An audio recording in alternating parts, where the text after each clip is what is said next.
Hi everyone. So 11th ஸ்டாண்டர்டுக்கு important question பார்க்க போகிறோம். 2 மார்க், 4 மார்க், 6 மார்க். அது மட்டும் இல்லாமல் நெடுவினா, பயிற்சி, துணைப்பாடம், மனனம் என்னெல்லாம் வரும் அப்படிங்கிறது எல்லாமே சொல்லிடுறேன். ஸோ ஆல்மோஸ்ட் நான் வந்து ஒரு 6 மார்க் அடிக்கணும் அப்படின்னா 3 6 மார்க் அடிக்கணும். அது எப்படி கேட்குறாங்கன்னா, ஒன்று உரைநடை, ஒன்று செய்யலும், ஒன்று துணைப்பாடம். அதெல்லாம் என்ன வரும்னு நான் இங்கே எழுதியிருக்கேன். அதை அப்படியே நீங்கள் வந்து பார்த்து நீங்கள் படிச்சுக்கலாம். அண்ட் சிறுவினா குருவினாவும் நான் ஷார்ட் பண்ணி கொடுத்துருக்கேன். ஸோ லாஸ்ட் மினிட் கொஸ்டின் ஒரு 1.5 நாள் இன்றைக்கி நீங்கள் ஸ்டார்ட் பண்ணால் கூட நல்லபடியாக எடுக்கலாம். 90க்கு 90 எடுக்கணும்னு நினச்சா தான் 85 எடுக்க முடியும். எழுத்துப்பிழை வரும்னு நினச்சி பயந்து தமிழை படிச்சிங்கன்னா படிக்க முடியாது. ஸோ நான் என்ன சொல்கிறேன், எழுத்துப்பிழை வந்தாலும் பரவாயில்ல, கான்ஃபிடண்ட்டாக படிங்க. ஓகேவா? கான்ஃபிடண்ட்டாக படிங்க. டீட்டெயிலாக வந்து கான்ஃபிடண்ட்டாக படிங்க. அந்த ஹெட்டிங் எல்லாம் வந்து குறிப்பிச்சட்டகம் போட்டு ஹெட்டிங் வந்து சைடு ஹெட்டிங் போட்டு 3 பாயிண்ட் எழுதுங்க. ஒரு 2 பக்கமாவது வர மாதிரி எழுதுங்க நெடுவினா. அப்போ தான் அவங்க மார்க்கு போடணும்னு தோணும். அதே மாதிரி தான் வந்து பார்த்திங்கன்னா சிறுவினாவும் ஒரு 4லேருந்து 5 பாயிண்ட்டு, குருவினா வந்து பார்த்திங்கன்னா 2லேருந்து 4 பாயிண்ட், இந்த மாதிரி எழுதுனா தான் கொஞ்சம் மார்க் கொடுக்கும். ஸோ எனிவே நான் உங்களுக்கு எவ்வளோ முடியுமோ அவ்வளோ கம்மி பண்ணியிருக்கேன். இப்போவும் சொல்கிறேன், ஒரு 4 இயலை நீ ஃபுல்லாக படிச்சிங்கன்னா யார் வீடியோவும் பார்க்க தேவையில்லை. என்ன காரணம் கேட்டிங்கன்னா உனக்கு எல்லாமே வந்துடும். அப்படி தான் கொஸ்டின் எடுப்பாங்க. இல்லை சார் எனக்கு முக்கியமான கொஸ்டினே கொடுங்க அப்படின்னா அது இதுதான். ஓகேவா? சேனலை சப்ஸ்கிரைப் பண்ணுங்கள், வாட்ஸ்அப் சேனல் லிங்க்கில் ஜாயின் பண்ணுங்கள். அண்டு கண்டிப்பாக லைக் போடுவீங்கன்னு நான் நம்புகிறேன். அந்த லைக்கு போட்டிங்கன்னா தான் எல்லாத்துக்கும் அது போய் சேரும். ஸோ கண்டிப்பாக சப்போர்ட் பண்ணுங்கள். ஸோ உரைநடை, நீங்கள் மொழியை வெளிப்படுத்தும் அப்படின்னு சொல்லிட்டு இந்த ஃபஸ்ட் இயலில் சுற்றுச்சூழலை வளப்படுத்தும், இது கதை மாதிரி தான் இருக்கும். இயல் 2. பௌத்த கல்வி, சமண கல்வி, இது ஈஸி இயல் 4. மதினா நகரம், அது ஈஸி இயல் 5.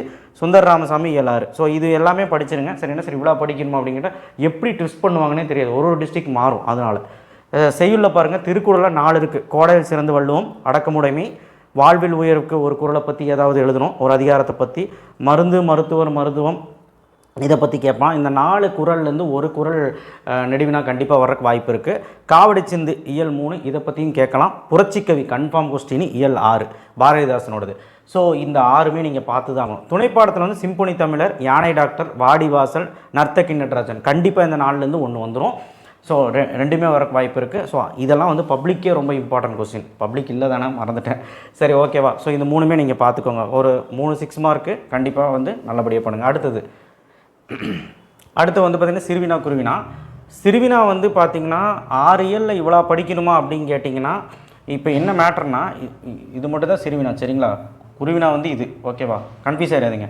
சிறுவினா வந்து பார்த்திங்கன்னா இயல் 1ல் இவ்வளோ, இயல் 2ல் இவ்வளோ, இயல் 3ல் ஒரு 3 கொஸ்டின், இல்லை 3 கொஸ்டின், செய்யலும் உரைநடை சேர்த்து கொடுத்தனால தான் இவ்வளோ தெரியுது. சரியா? ஸோ அதனால் பயப்படாமல் படி. ரொம்ப ஈஸி, ஒன்றும் பிரச்சனை இல்லை. சார் நான் ரொம்ப வீக்காக இருக்கேன், கொஞ்சம் ஈஸி பண்ணி கொடுங்க அப்படின்னா 4 இயலில் நான் கொடுத்தது ஃபுல்லாக படி. அப்போது எழுதறக்கு முடியும். ஆனால் இருந்தாலும் டாப்பர்ஸ் வந்து சான்ஸ் எடுக்காதீங்க, எல்லாமே படிங்க.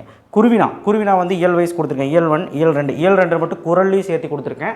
1 5, இயல் 3, இயல் 4, இயல் 5, இயல் 6. குருவினாலாம் பார்க்காதீங்க. ஏன்னா வந்து குருவினா வந்து செய்யுள்ளாக செம ட்விஸ்ட் பண்ணுவாங்க.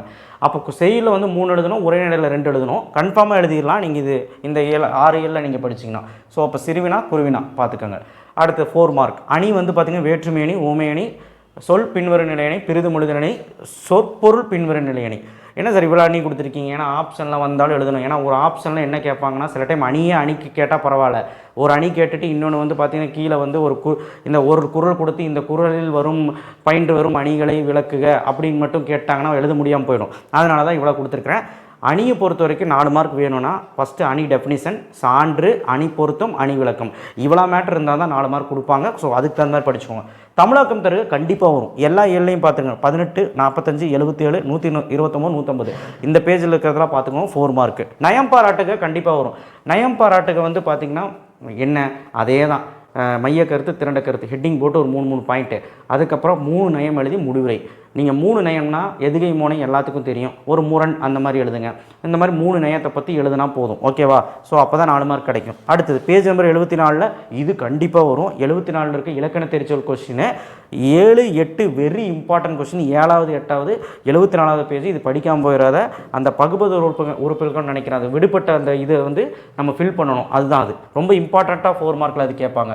பேஜ் நம்பர் 131 கருத்து படத்தை புரிந்து கொண்டு எழுதுக. இது என்னென்னா அந்த படத்தை கொடுத்துருவாங்க, அந்த படத்தை வச்சு ஒரு 10 எழுதணும். நீங்கள் கைடில் பாருங்கள், ரொம்ப ஈஸியாக இருக்கும். இதுவுமே கேட்க வாய்ப்பு இருக்குது. ஸோ எனி 3 தான் எழுதணும். நீங்கள் எல்லாமே பார்த்துருங்க, ரொம்ப ஈஸியாக தான் இருக்குது, பார்த்துருங்க.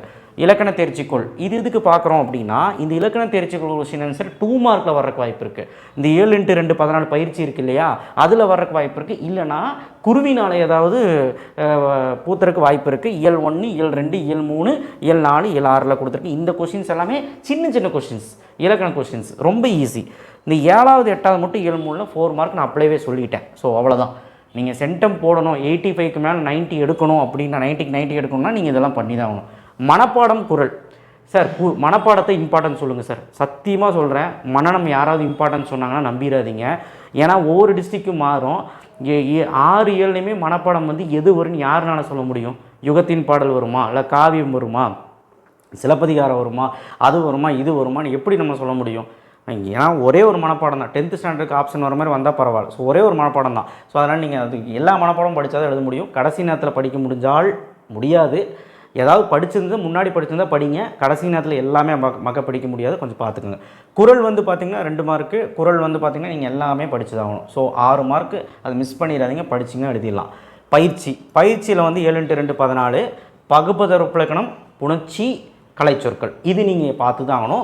இந்த புணர்ச்சி பகுபதருப்பிலக்கணம் மட்டும் நான் நாளைக்கு வந்து உங்களுக்கு என்ன பண்ணுறேன்னா என்னெல்லாம் வரும்னு ஒரு 7-8 சொற்கள் கொடுக்குறேன். அதை மட்டும் நீங்கள் பார்த்துட்டு போனால் போதும், உங்களுக்கு வர்றதுக்கு வாய்ப்பு இருக்குது. அடுத்தது பிறமொழி சொற்களை தமிழாக்கம் தருக பேஜ் நம்பர் 18. ஸோ இது எழுதிடலாம். பேச்சு வழக்கு எழுத்து வழக்காக கண்டிப்பாக பேஜ் நம்பர் 19. வேறு சொற்களை எடுத்துக்காட்டில் எழுதுக பேஜ் நம்பர் 20. மயங்கொழி சொற்கள் கன்ஃபார்மாக வரும் பேஜ் நம்பர் 46. வள்ளினிமைகள் கேட்டும் நீக்கியும் எழுது இது ஈஸி பேஜ் நம்பர் 77. விடுபட்ட இடத்தில் அடுத்து வர வேண்டிய சொற்கள் ஸோ பேஜ் நம்பர் 102. சொல்லை பிரித்து சேர்த்து எழுது பேஜ் நம்பர் 103. தொடர் மாற்றம் இதிலிருந்து ஒரு கொஸ்டின் கேட்பாங்கப்பா, விட்றாதீங்க பேஜ் நம்பர் 131. புதுகலை விடை எழுதுக பேஜ் நம்பர் 132. மரபு சொற்கள் பேஜ் நம்பர் 151. மொத்தமாகவே உங்களுக்கு ஒரு 10 தான் கொடுத்துருப்பல்ல, இது மட்டும் நல்லா பாருங்கள். கண்டிப்பாக வந்து 7மே அட்டன் பண்ணுறதுக்கான வாய்ப்புகள் இருக்குது. ஆனால் 7 அட்டன் பண்ணால் ஏன்னா இலக்கண கொஸ்டின் ஆன்சர் ஏதாவது ஒரு வச்சு ட்விஸ்ட் பண்ணுவாங்க. அதுக்கு நீங்கள் என்ன பண்ணால் புணர்ச்சியும் பகுபதருப்பிலக்கணம் தெரிஞ்சிருக்கணும். சார் புணர்ச்சியும் பகுபதருப்பிலக்கணம் நான் பார்த்ததே கிடையாது, அதோட ரூல்ஸ் எல்லாம் எனக்கு தெரியாது அப்படின்னா அட்லீஸ்ட் நான் கொடுக்குற சொற்களையாவது அந்த பார்த்துட்டு போங்க, வேர்ட்ஸையாவது பார்த்துட்டு போங்க.